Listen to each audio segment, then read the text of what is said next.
Hi there, I'm Haruka. Do you guys remember Pop Tropica? I played Pop Tropica. It was fun. I also played Neopets, but I never got into Club Penguin. Anyway, this past week I had this weird flashback to a site similar to those that you probably don't remember either. Somewhere in my head, locked away and forgotten, was something known as NFL Rush Zone. So as soon as I remembered this site, I went on a hunt to find it again. I could not. Then, while actually writing the script, I checked again and found out it was just turned into a weird 8-bit app.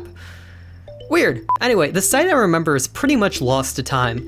I found some reviews of it on parenting blogs and a couple blurry screenshots. I also couldn't really find anyone I knew who shared the same experience with the site, so let me try to remember this live on camera.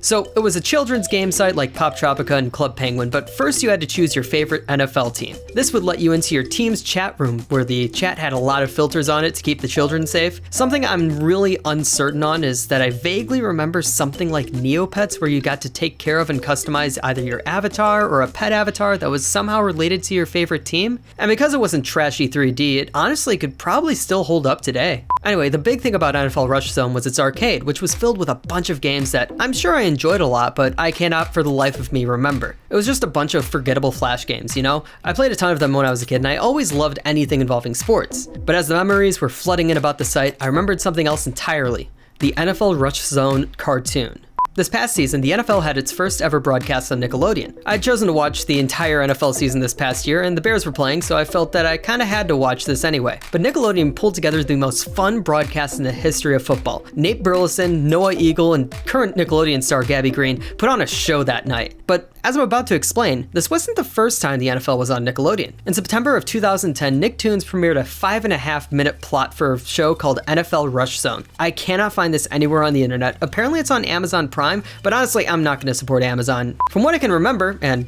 gather on Wikipedia, the story is this. There's a 10-year-old football fan, Ish. He's your normal kids show protagonist. He's bullied in school, chosen last in sports. So Ish finds out that the NFL was essentially built to protect a race of aliens called Rushers, and he is a guardian, which means he's got special powers that he must use to protect the Rushers and the NFL. Rushers is spelled with a Z, by the way. He's got to fight a villain, Sudden Death. Sudden Death is basically taking the Robotnik route and wants to turn everyone into Blitzbots?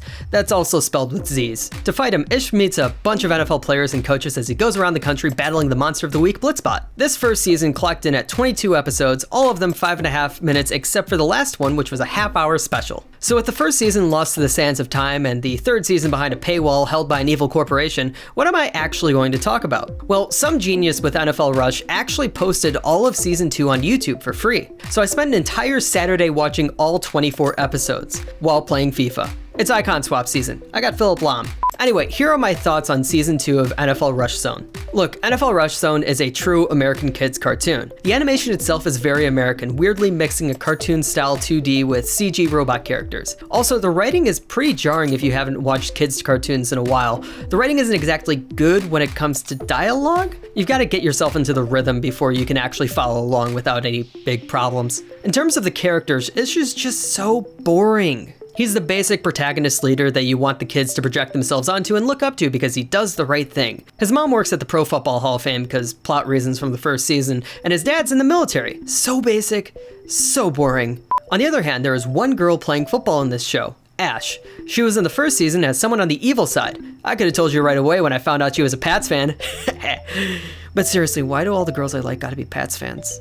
Anyway, she's a good guy now since she apparently betrayed Sudden Death at the end of the first season. Speaking of changes from the first season, she was originally voiced by the lead writer's daughter, but starting in the second season, she's voiced by the woman who brought us such classic Nickelodeon characters as Smellerbee and Chum Chum. My favorite character was actually Tua, who also happens to be a Bears fan. His arc involves learning to be more comfortable with his size, especially since it's a big advantage in football to be both big and agile. Kind of annoyed he didn't learn more from Mike Ditka being the guy who was the original modern tight end, but you know, Richard Dent's cool too. The villain for this season is Wildcard, a character that I cannot properly describe. He is a robot man ghost? He's got to use the power of the magic footballs holding the energy of each NFL team in order to get the power to do something. It felt like the writers really wanted to stick a catchphrase onto him, and it was just not working because he used it a lot in the beginning, and either they toned it down by the middle or I just stopped noticing. Never underestimate the wild card.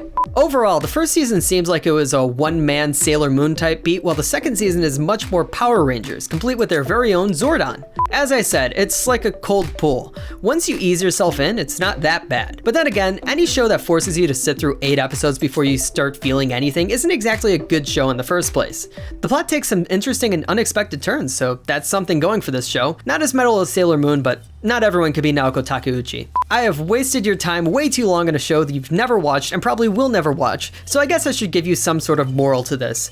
Don't force athletes to act when they clearly can't act. I mean, I understand that you want to have some cool cameos from athletes, but they're athletes for a reason. Sometimes there's guys who can do it, but a lot of the time there are guys who can't. And you can tell who among these guys has any experience in acting. But also, the guys who can act feel like they're being held back. Gronk not offering to be the kicker is so unrealistic, that man would absolutely be warming up the moment the opportunity presented itself. This is also a problem in a lot of sports video games, which is a completely separate video I need to make exploring how bad sports game story modes are. I don't remember what the point of this video was. NFL Rush Zone was just a weird random part of my childhood that I remembered and needed to shout into the void about. I barely missed out on the second season of the cartoon, so watching it was interesting. In fact, watching a pure kids cartoon after years now of watching content that is at least targeted towards teens, it really is something to experience the clunky dialogue that these writers are trying to work with. Certainly an experience. Also, it's really easy to market to children. This entire show was just about selling the NFL and Pro Football Hall of Fame to kids. Like, this is the biggest targeted advertisement ever. Thank you for watching. I had a rough week last week because of a lot of soccer stuff happening, and I also got the vaccine, so I was knocked out for an entire day. So that's why I was only able to make one normal video this week, but I'm pretty sure I also released a music video of me doing a cover of a song or something, so check that out if I actually made it. If I don't end up making it, oops. Like and subscribe, tell me if you remember the website and the name of some of the arcade games, because I sure as hell don't remember those names, and I'll be back with 2 videos next week.